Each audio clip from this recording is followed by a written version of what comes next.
He told me the first time he noticed the world breaking was on a Tuesday. Not a special Tuesday, just work, a quick dinner, a shower, then bed. He woke the next day and thought nothing of it until a bird struck his apartment window in the exact same way it had the day before. Same spot, same sound, like a little hammer on glass, followed by a single red feather sticking. Hello, and welcome to Night Drive Stories. My name's Jack, and I drive the silent highways of the Pacific Northwest long after midnight, picking up those who wander these misty roads. Tonight, let me tell you the story I heard from the stranger I picked up just outside the old truck stop at mile marker 99. But before, if you like these eerie stories about the lost wanderers I meet along the way, remember to like this video and subscribe to our channel. At first, he brushed it off as déjà vu. Everyone's had it. Those flickers where your brain insists you've stood in this place, seen this light, heard these words before. He tried to laugh it off, but it kept happening, moments replayed so perfectly they felt rehearsed. His coworker dropped a coffee mug. His landlord's dog barked in 3 sharp yelps. A stranger on the bus said, "Some weather, huh?" in the same bored tone, at the same stop, on the same corner. That night he went to bed uneasy. When he woke the next morning, it wasn't Wednesday. It was Tuesday again. The paper on his stoop carried Tuesday's date. His phone said Tuesday.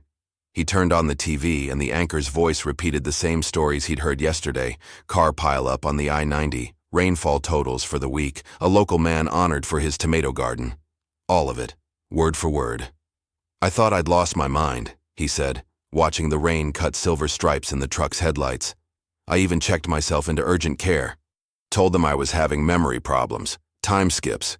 They ran blood work, scans, all the tests. The doctor patted my shoulder and said I was fine. But when I came back the next day, it wasn't a follow-up.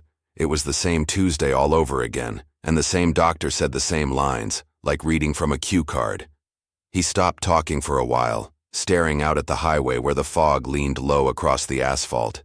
Then he added, quieter, "That was the last time I saw anything new." The second Tuesday he tried to change things, took a different bus route, ordered tea instead of coffee. But the world bent back. The bus broke down, and a cab driver pulled up. Same accent, same joke about the rain. When he tried to drink the tea, it spilled, staining his shirt in the exact shape he'd seen with coffee the day before. By the third Tuesday he was desperate. He quit his job, packed a bag, took a bus out of town. He rode for 6 hours watching the landscape blur, feeling like maybe he'd tricked it. But just before midnight the bus headlights flickered, and he woke up back in his bed, Tuesday morning, alarm clock blinking the same numbers. "I thought, maybe this is punishment," he told me, his voice hoarse, his hands wringing invisible threads in his lap. "Some sin I don't remember, some mistake I can't fix. Maybe God's giving me a chance to do it right. But no matter what I did, helping people, hurting people, changing my words, it always came back. Like the day itself wasn't mine to change." He leaned his head back against the seat and closed his eyes. "The worst was when I tried to stay awake."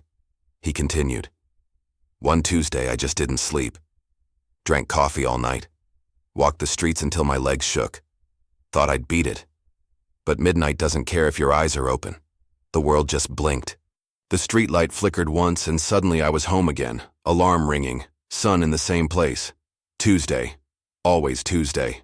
He rubbed his temple, as if the memory pressed hard against his skull. "I can tell you the whole routine if you want. The landlord's dog barks at 7:14. The paperboy misses the stoop by 2 inches. The bus driver sneezes 3 times before the stop at 5th Street. A woman in a red scarf trips on the curb outside the bakery. Every single time. And every time I'm the only one who notices." He paused and looked at me then, his eyes catching the glow of the dash lights. "Do you know what it feels like to watch the same strangers stub their toes, spill their drinks, drop their keys, knowing they'll do it forever and only you remember?" I shook my head. He didn't wait for me to answer. After a while, he whispered, "You stop wondering about them, and you start wondering about the edges. What happens if you push far enough? If you walk until the roads end? If you drive until the gas runs out? That's when I found the cracks." He looked back out at the highway, voice sinking lower. "Because sometimes, Late in the day, the world doesn't reset clean. Sometimes things stutter. You look at someone and they're frozen, just standing there mid-step, eyes glassy. Or you hear a word replayed 3 times in a row, like a broken record. And if you look long enough, you see it. The edges of the cycle, a place where the loop phrase. His throat tightened. That's where it's waiting. You asked what I did when I found the frayed edge, Jack. Same thing anybody does when the world goes thin. I poked it with a stick. First I kept it small. I changed the kind of cereal I bought. I wore boots on a day I always wore sneakers. I stepped off the bus 1 stop early and walked a block I'd never walked. For an hour or 2, it felt like I'd gotten away with something. Then, the world corrected itself, gentle as a librarian closing a book. A water main burst 3 streets over and forced a detour that led me past the same bakery, the same woman in the red scarf, tripping on the same curb. A delivery truck parked at the corner and made me cut across in front of the same man who said, "Some weather, huh?" with the same bored kindness. I looked up, and a bird hit the glass. Tap, feather, Tuesday again. I tried writing to myself. Marker on my forearm. Today is Tuesday, number 3. When the alarm went off, the ink was faint, like a word you'd erased but not well. By Tuesday, number 5, the marker didn't survive the blink at all. I started tucking notes where I knew I'd find them, taped under the toilet tank lid, folded into the pocket of the jacket I never wore. Some mornings they were there, edges water-warped, as if the day itself had rained on the paper. Other mornings the tape hung alone, curling, and my jacket pocket held only lint and a sense of being watched. You asked if I told anyone. I tried. The first time, the barista with the lightning bolt tattoo listened all the way through, hands stilling on the espresso handle. She said, "That's wild," and bit her lip like she wanted to believe me. The reset took us. Next Tuesday, when I started again, she smiled the same smile at the same part of the story, but her eyes didn't match. It was like hearing a song covered by someone who learned it phonetically. After that, the more I told people, the less in them they looked. Sometimes they'd just pause. Mid-sip, mid-sentence, mid-laugh. Not broken. Waiting. As soon as I said a line I'd said before, they'd unpause, pick up where the script put them.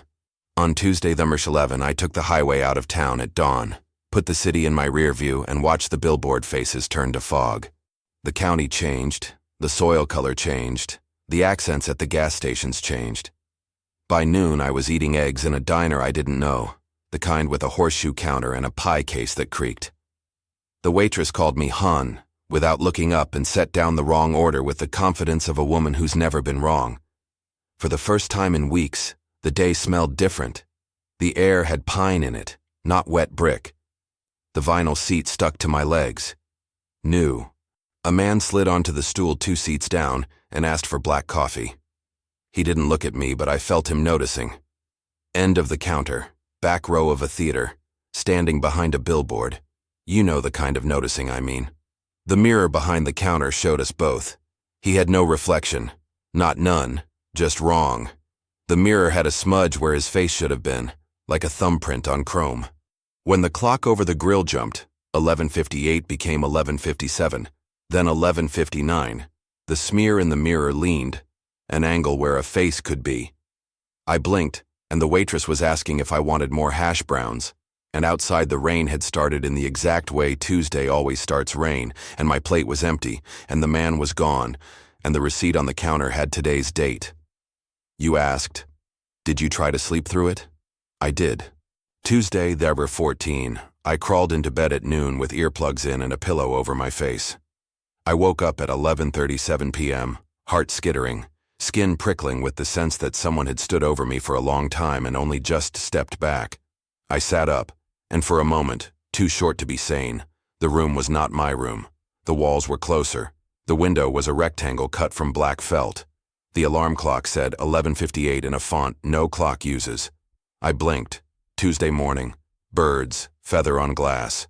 The earplugs were in my hand, warm as if they'd just come out. I tested the loop like a fence with a bad dog on the other side. Took chances I wouldn't have taken before. I stepped into traffic and watched the car pass right through me like I'd been misplaced. I walked into a police station, told them something bad would happen at the corner of 5th and Main at 3:22, And when nothing happened, I went home and counted breath until the reset. The next Tuesday, a ladder slipped at 3:22 and a painter swore, a bright human sound that made me cry. I knocked on the door of the apartment across the hall, the one where a woman sang to a baby I never saw. The baby didn't cry. The lullaby didn't pause. The door didn't open. Later, the hallway smelled like formula and old carpet and Tuesday. The first time I died, it didn't take. I'm watching your hands in the glow, Jack. They tightened, then loosened. I'll spare you the parts that don't matter. I made an end for myself because I wanted an end to something. The room darkened, the world narrowed, and I thought, at least the loop will be broken. It wasn't. I woke up to the bird at the window and the red feather and the headline about tomatoes, feeling shame like a bruise in the places the method should have left marks and didn't. I tried not to try again. On a later Tuesday, the truck at the crosswalk didn't miss me. On another, the stair I always forget creaked and didn't hold. It didn't matter. The loop took it, swallowed it, gave me back to Tuesday morning without a scratch anyone else could see. Not every reset was clean. By Tuesday, number 20, the day had dropped a stitch. The bus driver still sneezed 3 times, but the third sneeze was delayed, like the track had a scratch. The woman in the red scarf tripped, but the scarf was blue. My landlord's dog barked at 7:12 instead of 7:14. That should have been hope. It wasn't. It felt like the world had patched itself with the wrong thread. The cracks widened. I stood at a crosswalk with 10 other people, and for a long breath, none of us moved, like a photograph that forgot to be a picture and didn't know how to start again. The TV anchor at the bodega said the word tomato 5 times in a row, with a smile that didn't reach her eyes. I turned the channel. Every channel had her smile. On the freeway, all the brake lights ahead of me shone at the same intensity, same rhythm, like a choir of red throats humming. When I switched on my blinker, every blinker on the road matched mine, tick for tick, then pretended they hadn't. I went looking for the edges on purpose then. Places where cycles tug at each other, laundromats, diners, church basements, bus stations at 2 a.m. The laundromat on Maple has a row of dryers that face a mirror and a sign that says no dyeing with the E missing. If you sit on the bench and watch long enough, the reflection falls behind the real dryers by 1 heartbeat. You don't notice unless you're counting, and I had nothing but counts. The back corner of Eddie's Diner has a booth under a humming light. Sit there late, and the hum will harmonize with whatever is watching you. Not music. Pressure. The first time I turned to look, the corner of my eye filled with a shape like a man in the wrong suit. Not formal wrong, era wrong. Like the world had guessed what a man should look like and got the edges blurred. When I faced him, he wasn't there. In the napkin dispenser's chrome, his shape leaned closer.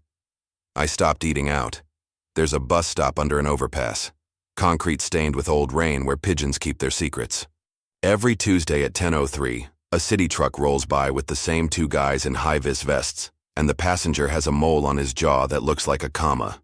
Tuesday, number 27, the truck rolled by at 10:01, and the comma had moved to his cheekbone. When the bus came, the driver wore sunglasses though the sky was a blank plate. I walked instead. A mile later, the same truck rolled by again. Same men, same comma. Nothing moved in their faces. Even their boredom repeated. You asked me when I first saw it. The thing at the edge. I think it's more honest to say, when I let it see me. Tuesday, the March 29, I was on the pedestrian bridge over the rail yard, watching the long strings of freight cars pretend they were going somewhere. A gust came up from the tracks, hot and metallic, and writing brushed my cheek. Not letters, not any alphabet I know, just the sensation of something spelling on my skin. Down on the ballast, between 2 rails, a man stood. No, not stood. Occupied. The ballast under his boots didn't shift. The wind didn't touch his coat. I looked for his face and found a hole where a face should be, like the mirror smear in the diner. He lifted a hand, slow, perfect, and the second hand on my watch jerked backward once. I blinked. Freight rolled, pigeons flapped. My breath happened. The man was gone. The handprints he hadn't left stayed on the inside of my ribs. Ever since, I've felt him at the edge of every reset. Sometimes at the end of the block, Sometimes at the end of the aisle. Sometimes in the back row of the movie I keep watching that never changes reels. He never runs. He practices walking like me. Midnight gets him closer. When the lights flicker, the wrong bulbs, the ones the day doesn't usually touch, he gets closest. Once I woke at 11:59 and found myself already on the curb, shoes wet, rain in my mouth. He stood across the street under a busted streetlight, hands at his sides, waiting to see if I would come to him or he would come to me. You can see why I was at your mile marker tonight, and why I knew the handle on your door would stick. When the loop collapses to one long night, the end of the road is always the same. Headlights like these, wipers like a metronome, the shape at the edge of the glass where reflections misbehave. And me, telling a stranger the same story he doesn't want and does. You asked why keep talking if talking doesn't change it. Because the loop likes silence. It fattens on it. Words make drag. Even nonsense makes drag. And because once, only once, the story moved the second hand forward by a stutter, and the bird didn't hit the window. And for a breath I thought, we did it. The next blink took the breath back. But I remember the feel of forward in my chest. That's enough to keep a man's mouth moving. If you keep driving, I'll tell you about the night I tried to meet him halfway, how the streetlight burned steady for the first time in 100 Tuesdays, and what he did with my name when I said it by mistake. I'll tell you why I think he isn't the one making the loop. He's only the usher in the dark, showing me to my seat before the same show begins. And when you ask if I think you're part of it now, because you will, I'll tell you the truth I can't soften. We were always in it. Some of us just notice the scratches in the record sooner. The thing about repetition, Jack, is it doesn't just wear you down. It hollows you out. Carves a groove so deep you don't know if the voice in your head is yours anymore, or the echo the world put there to keep you walking the same steps. By Tuesday near 40, I couldn't tell the difference. At first, the loops had rules. The same dog barked, the same bus sneezed, the same scarf tripped. When I broke them, the world corrected me, sometimes fast, sometimes slow, but always firm. By number 40, the rules weren't rules anymore. They were suggestions. Some things stayed locked, others fell apart. I noticed it in faces. On Tuesday number 41, the barista's eyes blinked out of rhythm with her words, blinked twice when she only spoke once. Tuesday 42, her face stayed still while her hands worked, jaw slack like a mannequin on strings. Tuesday 43, she wasn't there at all. No one behind the counter, no one in the bakery. The bell rang when I entered, but the room stayed empty. I poured my own coffee, left $1 on the counter, and walked back into the rain. The next Tuesday, she was back like nothing had happened. She said, "That'll be $2.15, and smiled, and her hands shook so badly the cup rattled in the saucer. Other people started vanishing too. The man who walked his golden retriever at 8 Wack on Maple Street was gone, leash swinging in the breeze. The teenager who biked past my building every morning left only the squeak of his chain in the air, no rider above it. The woman in the red scarf kept tripping on the curb, but by the 47, there was no scarf, no woman. Just the empty curb and the sound of cloth tearing. And when things vanish, Jack, the space they leave doesn't stay empty. By number 50, shadows filled the gaps. They weren't just black smudges cast by light. They bent wrong, like a stage backdrop hung crooked. I'd glance at a corner and see a smear darker than dark, as if the world had cut the wrong piece from its film reel and spliced it in sideways. Sometimes they leaned toward me. Sometimes they leaned away. But they were always there, watching. I tried killing myself again. I don't like saying that, but honesty matters more than shame now. I wanted to see if dying would break the loop clean. It didn't. The loop just got messier. I threw myself into the river one Tuesday night, boots dragging me down. When I woke on Tuesday morning, the floor of my apartment was wet. The bedsheets reeked of algae. My lungs felt raw, like I'd swallowed half the river. Tuesday again. But this time I carried the memory in my body. After that, every death left residue, a scar on my arm from a wound that never healed, dirt under my nails from a grave I'd dug in one loop but not in the next, a bruise on my temple from a fall downstairs that reset but didn't erase. The loops weren't resets anymore. They were stacking. Layer on layer. Memory on memory. Weight on weight. By the 60, the presence was no longer hiding in mirrors or far corners. It walked among the frozen. Sometimes, in the middle of a busy street, every person around me would stop, mid-step, mid-gesture, mid-breath, frozen like statues. And through the stillness, it would walk. Tall, faceless, coat brushing the ground. Always the same distance away, like the loop itself enforced space between us. But closer, Jack. Always closer. Once I thought I'd outsmarted it.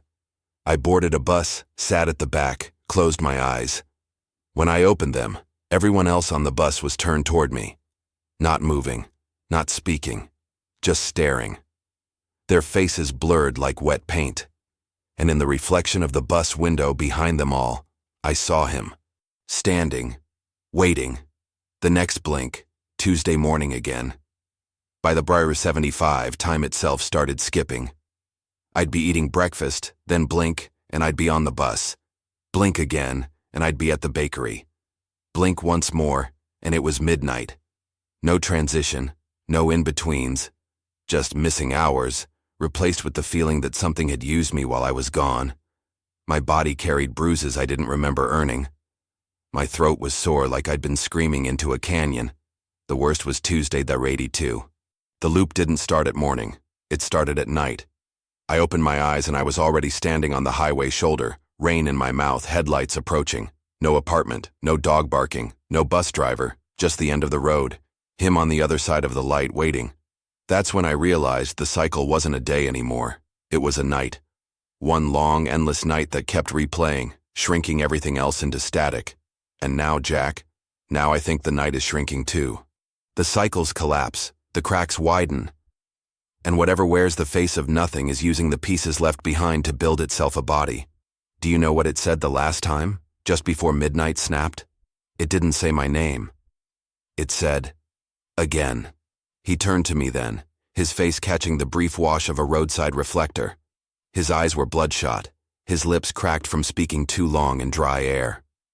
That's all it wants, he whispered. Again, again, again. And one day soon, when the record skips hard enough, it won't just be me it drags into the repeat. It'll be anyone who's heard the story. Anyone who's listening. You ask me what it is, Jack. The thing at the edge. I've had 100 Tuesdays to think of names. None fit. Man is wrong. Shadow is lazy. It isn't light or dark. It's the seam where those two get stitched and the thread shows. If I have to call it anything, I call it the usher. Not the one who runs the theater, just the one who takes your ticket, nods and shows you to the same seat you always sit in. I learned its tells before I learned its shape. Temperature first. Air that goes 2 degrees flatter, like the weather forgot you. Then sound. A hush that isn't silence, more like a hand cupped around your ear from the inside. Then time. The second hand stutters. A digital clock blinks 11:58 to 11:57 and back. Fluorescent tubes take one tired breath and keep shining. If I keep my eyes soft, I'll catch it in the glass. Not head on, never head on. Reflections tell on it. Chrome napkin dispensers, bus windows at night, the black of a switched-off TV.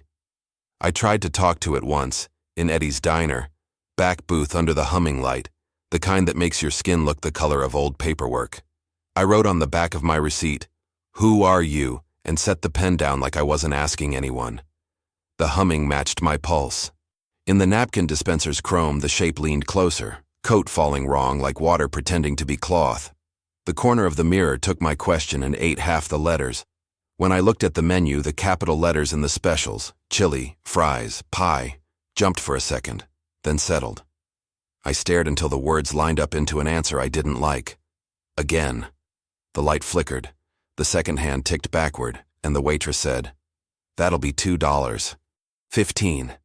For the third time that day, and I had to leave because the room smelled like burnt dust and something that had learned to breathe.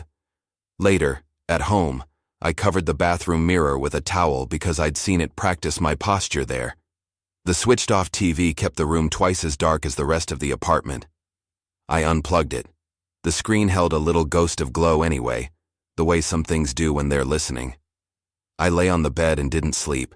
At 11:37, always the bad minute, the glow shaped itself into a corridor I knew and a door I didn't. The corridor was my hallway. The door was not. It had no knob and too much shadow under it, like the room beyond had its own night. The screen went blank. My alarm said 7:04 and the bird hit the window. Tap, feather, red.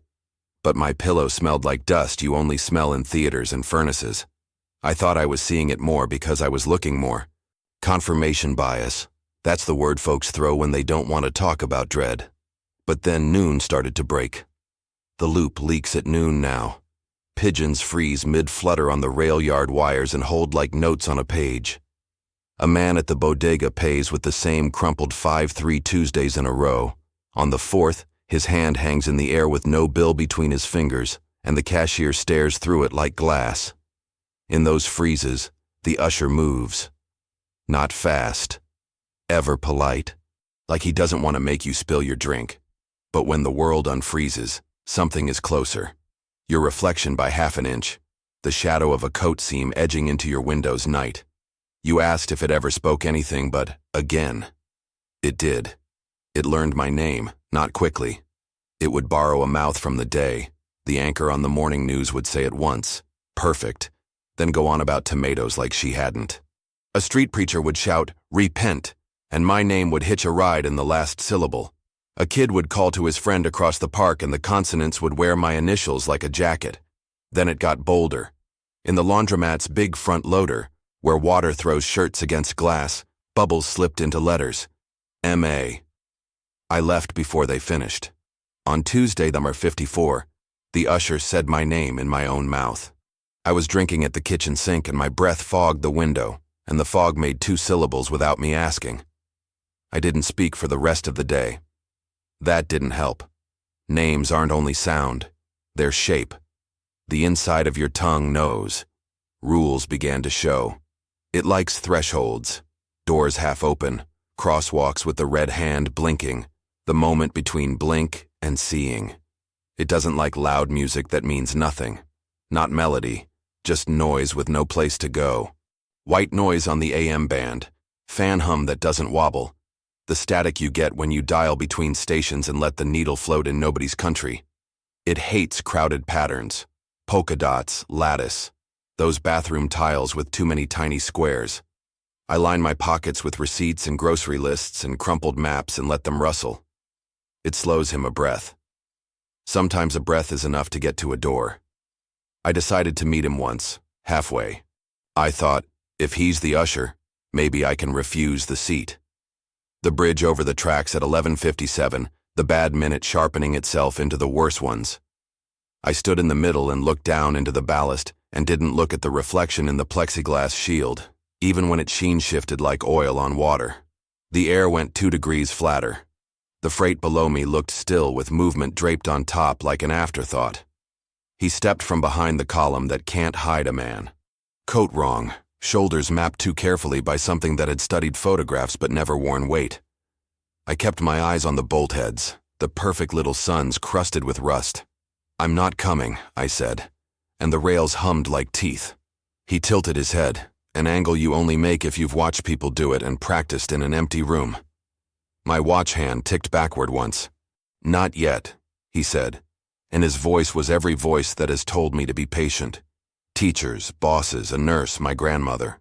The second hand skipped to midnight and I woke to the bird. He doesn't cross thresholds. He stands just inside them.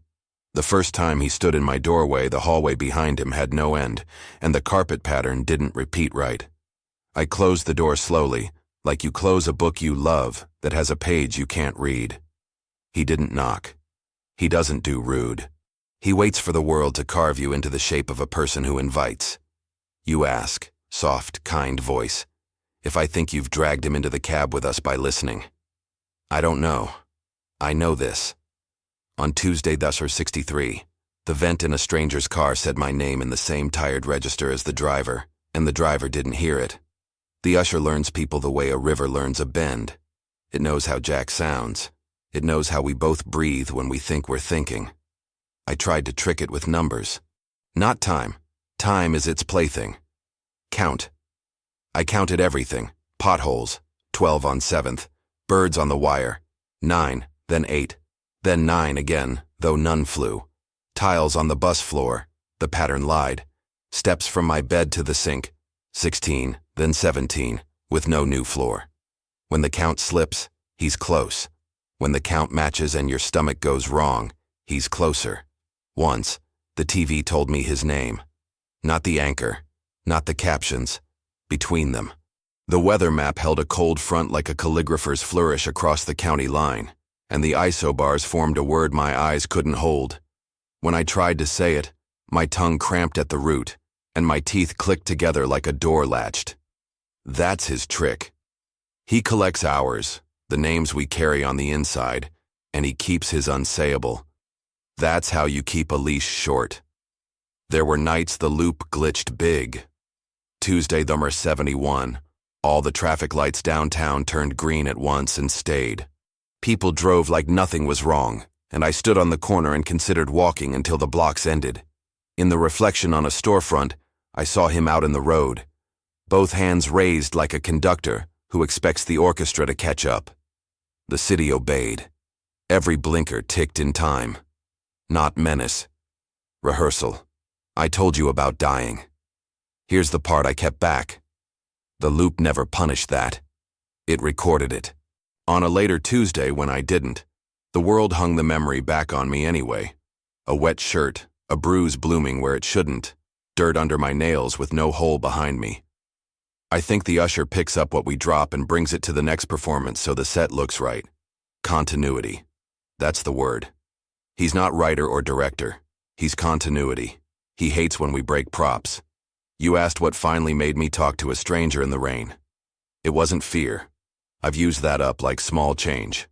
It was the night the loop started early, and I found myself at the mile marker with the busted streetlight at 10:07 p.m. instead of midnight, and the usher stood on the median, nearer than he'd ever dared, nearer than the rules said he could be, as if the theater had opened curtain before all the seats filled. He didn't come to me. He waited for me to keep the choreography. I didn't. I went the other way. The world didn't like that. The rain came sideways. The road stretched wrong. The yellow line did a slow S like a sound wave across asphalt. My knees buzzed like old radios, and then your headlight stitched the night back together, and you eased to the shoulder like a man who's done this before. Maybe you have. He said again once to both of us, didn't he? Not out loud. In the way the wipers choose their rhythm. In the way your hand reaches for the heat and finds it set at the notch it always lives at. In the way you glance at me when I pause in the same spot in the story, like we're both waiting for a cue from a stage manager none of us can see. I don't think the usher makes the loop. I think the loop made the usher. The world doesn't like to be alone. When it repeats, it puts a person-shaped thing in the aisle so we don't panic when we notice the theater's the same. He wears kindness wrong because he doesn't feel it, but he understands it. He'll keep the door for you. He'll open your cab. He'll let you walk past and put you right where the script wants you. So here's the part where I'm supposed to give you the rule that saves you. I only have this. Don't say your own name when the night asks for it. Not into glass, not into wires, not when the radio says, "Is this Jack?" with your mother's voice or mine. Fill your mouth with anything else. Songs without words, nonsense, the ingredients on a cereal box. If you must speak, borrow someone else's name and let the mountain, the loop, the usher get bored of hunting the wrong thing. We're coming to the county line. See how the fog pulls back, embarrassed to be seen by field and ditch? The usher doesn't like the open either. He's a creature of aisles and doors and the spot in a diner where you can see everything but no one sees you. That buys us time. In that time, I'm going to try something I haven't tried. I'm going to keep driving past where my night always ends. I'm going to refuse the seat he shows me. In part 5 of this little life, I'll take the coast bus, the desert road, the mountain pass. Anything but the same. I've done it. It always collapses back. But I haven't done it while talking this long and this fast. Maybe words can gum the gears. If I fail, if midnight decides it likes me better where I always am, you'll know because the clock will skip, and the rain will pause, and the bird will hit a window you can't see. If I succeed, if the second hand moves forward into a day that isn't Tuesday, You'll hear nothing at all for a breath longer than the world usually gives. Hold that breath. Don't spend it saying your name. For now, keep your eyes ahead.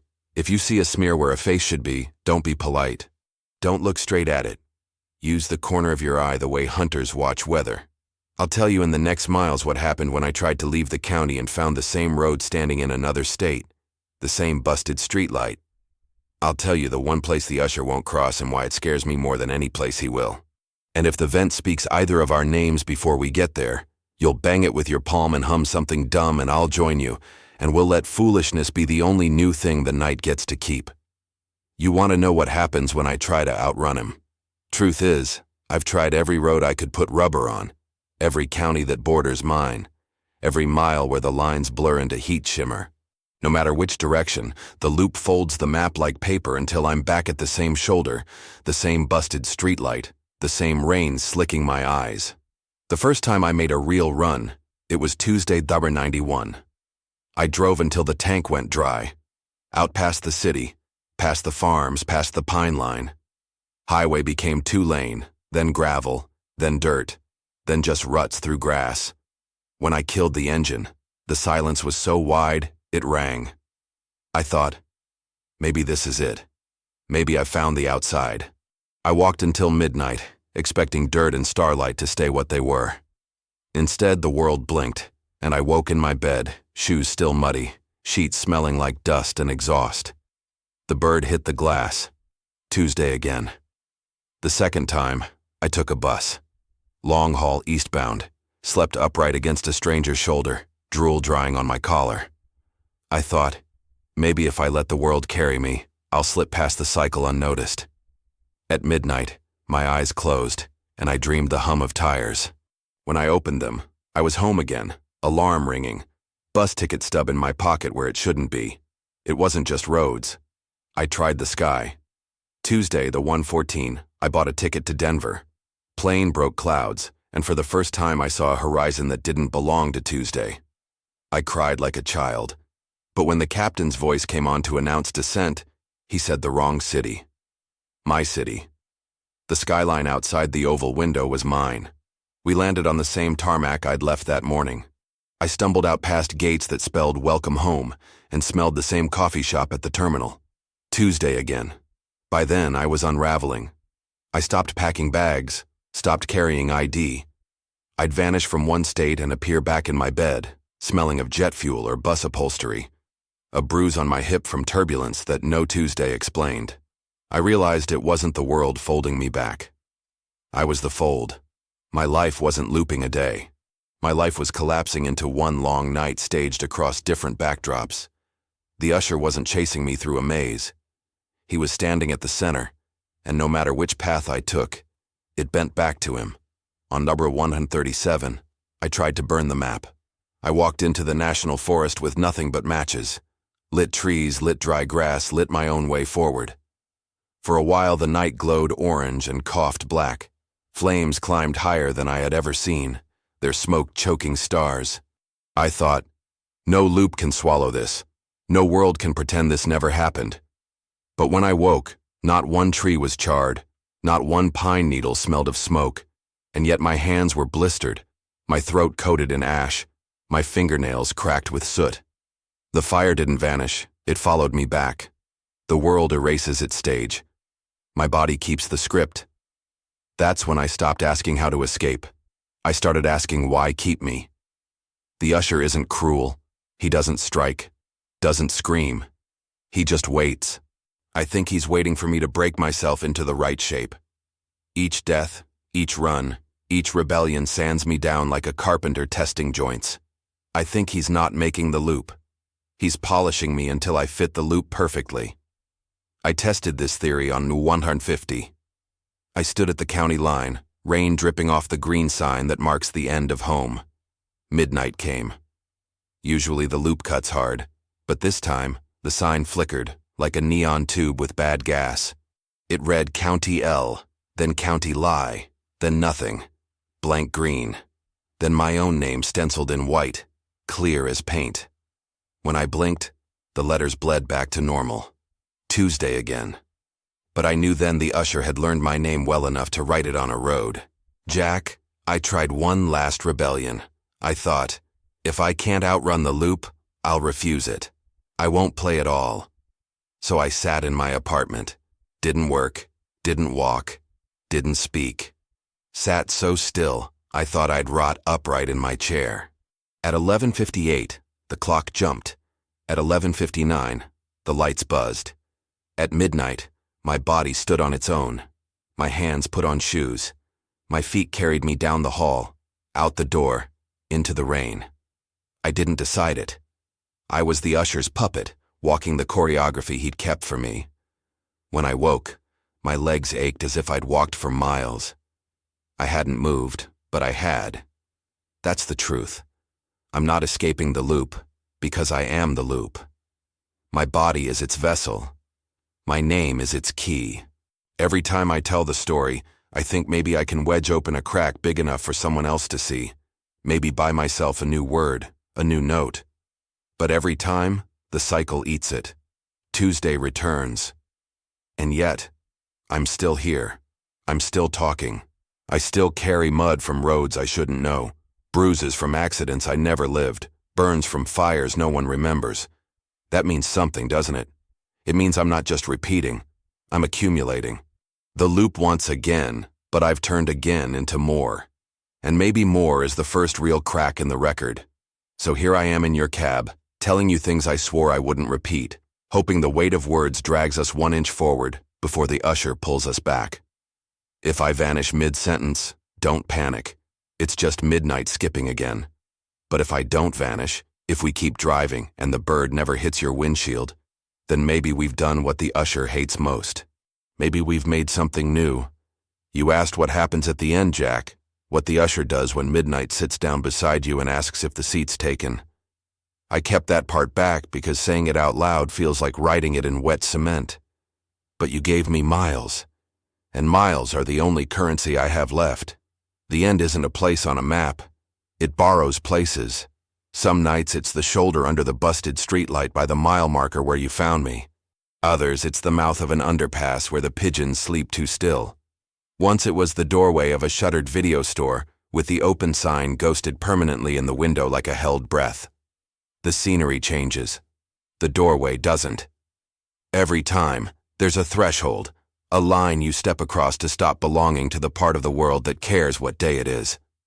Midnight doesn't hit like a gunshot. It arrives like a man clearing his throat in the back row. First the air goes 2 degrees flatter. Then time slips on the rug. 11:58, 11:57, 11:59. Pretending you didn't see.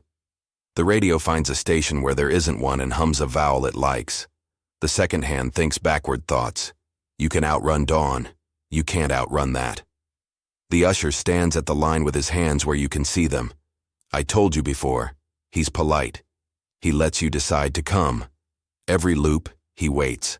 When you step close enough to see the seam where his coat meets the night and can't tell which one is cloth, he tilts his head the way folks tilt their heads when they're practicing sympathy. He doesn't take your hand. He doesn't need to. Your name walks across the threshold before your feet do. What happens if you refuse? You asked a mile back, soft like you were making room in the cab for my answer. I did refuse once. Tuesday. Whatever number doesn't fit in a mouth anymore. I stayed in the truck, someone else's then, not yours, and I locked my knees like bolts. The usher didn't step in. The road stepped out. The shoulder leaned until it was floor. The sky hung like dropped fabric. The yellow line did a slow S like a heartbeat written by a tired pen. The truck's headlights lay down on their sides and made a hallway out of rain. At the far end stood a door that hadn't existed a moment before. No knob. Too much shadow under it. The usher waited beside it. I hadn't moved. The world had moved me. Refusal is just another kind of yes if you let the room do the walking. Inside the door, the first time I looked, there were seats. Theater seats, church pews, something in between, upholstered in that material that always smells a little like dust and citrus cleaner even when you're a kid. Every seat faced the same way. In each sat a person whose face I couldn't see because every head was turned at the same angle, waiting. Not for the show. For me. Some wore my jacket. Some twitched their knee the way I do when I'm pretending not to be nervous. Some were too still. I thought they were strangers until one lifted a hand to rub a scar I carry on my wrist, the one that doesn't come from anything this Tuesday remembers, and I understood. The audience is me. The usher doesn't run a theater. He runs a rehearsal room where the only actor is always on time. He doesn't speak a sentence. He speaks a question with one word. Again? You'll think it sounds like your teacher, your brother, a nurse who has woken you gently after surgery. Sometimes it sounds like you. If you say your own name in answering, if you let the syllables slip because tongues like to be helpful, that's the ticket. Done. Lights down.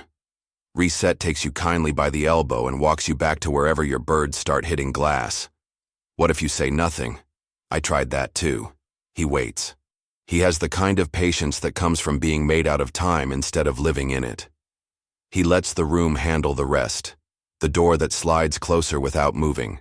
The aisle that lengthens behind you until the only sensible thing is forward. The way your mouth betrays you because it hates silence more than it hates death. It's not cruelty, it's choreography. You ask the question I was afraid you would. Is tonight ending at that door? Maybe. But I wanted to try something I've never managed. Bring a witness all the way to the line and keep moving. That's why I climbed in.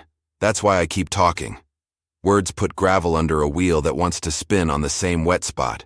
If we can roll past the door without honoring it, the night has to follow. Nights hate following. They like to arrive first and make you late. Watch the clock. We're drifting toward the wrong minute. There, the radio found that long vowel. You hear it? How it threads itself between stations and pretends to be weather. The telephone poles will take up my name next. They always do, each one humming ma, raw, with a different throat, passing me hand to hand.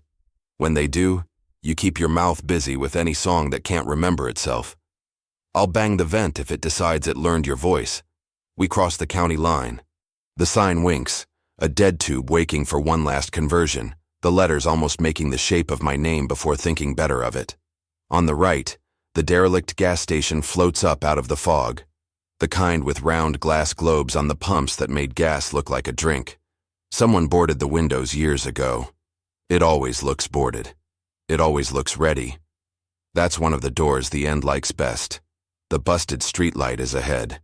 You can feel how the darkness gathers around it like a neighborhood meeting, everyone pretending they didn't come for the same thing. Don't stop, I say, and you don't. Your foot steady, your shoulders relaxed on purpose. The wipers pick a rhythm that has nothing to do with rain and everything to do with heartbeat. The world's, not yours. He's there. Median, hands where we can see them, coat cut out of shadow with scissors that don't leave fray. Don't look at his face. It fits any face you bring to mind and you don't need that weight. Look at the line in the road where the paint isn't quite straight. That crook, there. Keep the truck on it. Good. The radio says your name. Not mine, yours. Not the sound, your shape. The exact angle your mother used when you came in late as a teenager, and she had practiced the speech all evening. The jack? That means please tell me you're whole. Feel how your tongue wants to answer because that sound is hunger and kindness sewn together. Don't. Tap the vent. Hum something mean and shapeless. Yes, like that. I'll do the count. 2, 3, and something that isn't any number. The door slides without moving. The boarded windows of the gas station remember being glass, and for a second the boards are both there and not, planks and panes at once, reflections hanging in wood grain. In them I see the room again, the seats, the audience with my knees and scars and bad haircuts, heads tilted, waiting to see if I take the offered seat or embarrass us all. The usher tilts his head back, almost human, like he's smelling rain. This is the place where I usually get out, where I thank the driver for the ride, tell him not to follow, step into the rain, and let the door open without a knob because my name is already on the other side. If I do it, the world snaps neat. Bird at glass, alarm, tomatoes on TV. Again? But I promised you I would try the other thing. Don't say it, I tell you, in case the radio uses my mouth to ask for your name again. I push my shoulder into the seat back like a man bracing a stubborn door. The truck's engine notices it's hauling something the night doesn't want moved. It growls a little. It can be proud of itself. The wipers miss, then catch. The poles behind us hum out of tune. The light ahead stutters. The usher moves one hand, and for a breath longer than the world usually gives, nothing happens. No static, no hum, no backward second hand. The door is only a boarded window. The theater is only a rumor. The median holds only wet weeds. I'm in a truck with a man who drives nights for reasons that might be ordinary, or might be the oldest reason, because he sleeps better after he's done something a stranger needed. The breath ends. The usher doesn't step. He folds the breath into his coat, tidy as a ticket stub, and puts it back in his pocket to keep. He has all the time in the world. He is made of it. He will offer me again in a mile or 10 or 20. If not tonight, then tomorrow's version of tonight. Pull in by the station, I say, because you can't hold a breath forever. You obey, not because I told you, but because obeying feels like letting the truck rest its shoulders. The gravel there is more sound than rock. When we stop, the radio goes to honest static. The clock huffs and finds 12:01 like a man embarrassed to be late. The busted streetlight gives up and goes dark. The door, if it was a door, decides to be boards and lets the rain learn them again. This is where I get out on most nights. This is where I get out on this one. I can't promise you I won't end up at the door anyway. I can't promise the usher won't step where he's never stepped and show me to a seat with my name stitched in a thread I can't see. But for the length of one fresh breath, we made him wait. That counts for more than any of my deaths. Before I go, you ask the other question I didn't want. Am I in it now? You were always in it. Everyone is. That's not the same as being noticed. The Loop is a theater with 1,000 aisles. Some people live whole lives not looking up from their programs. Some of us look up once and see the usher and can't unsee him. Here's what I can give you that others didn't give me. If you hear your name from glass or wire or the mouth of a storm, give it nonsense instead. Save your name for those who've earned it. If a door with no knob slides closer without moving, praise a truck engine for being stubborn. If a bird hits a window that isn't there, look where your feet are, not where your fear is. I'll see you again, I say, and I'm not being cruel. I say it like a forecast, not a threat. If I'm lucky, the again will be yours, not mine. Maybe it will be Tuesday. Maybe it will be a day the record doesn't know yet. Maybe I'll be in your mirror for a breath and then gone before the second hand thinks backward thoughts. I open the door. Night leans into the cab like a man with questions and good boots. The rain is less than it was, more than it will be. I step out and close the door careful, the way you close the lid on a piano you can't afford to tune. I don't look at the boarded window while it tries to be a door. I walk toward the dark that isn't inviting and isn't refusing. Somewhere behind me, a bird hits a pane of glass nowhere near here. Tap, feather, red, and a different man in a different apartment doesn't notice for the 100th time. If the radio says your name after I'm gone, don't answer. The stupidest song you know and grin into the dark like you have a secret. You do. You carried someone past a door. Don't come back for me. If you see me tomorrow, it'll be because I couldn't make the breath last. If you don't, it will be because I got a minute that doesn't belong to Tuesday and spent it like a thief. Thanks, I say, and mean it with all the mouths I've been. I close the truck's door, and my face is on the other side of the glass for a breath. Not a reflection, just the kind of double you get when the world can't decide which of you it prefers. Then I'm walking. Then the night folds around me like a curtain that's been waiting to fall. She stepped into the gravel and never looked back. The boarded windows held. The streetlight stayed dead. For a long minute I listened to the engine idle, and the rain stitch itself thin, and the radio's static sounded like someone thinking better of a word. I put the truck in gear and took the road that didn't ask for my name. In the mirror, the shoulder was empty. No usher, no door, just wet weeds bowing to tires they'd never meet. A mile later, the telephone poles hummed the honest kind of electricity again. Sometimes, on a fresh night, the wipers settle into a rhythm I don't choose, and the clock stutters like it remembered something, and then forgot it on purpose. When that happens, I hum nonsense and let the truck do what it was made to do. Carry someone past a place they weren't ready to stop. If you hear your name in the quiet part of the dial, don't answer. Make a noise that means nothing, and keep driving. The road remembers you, even when the night pretends it doesn't.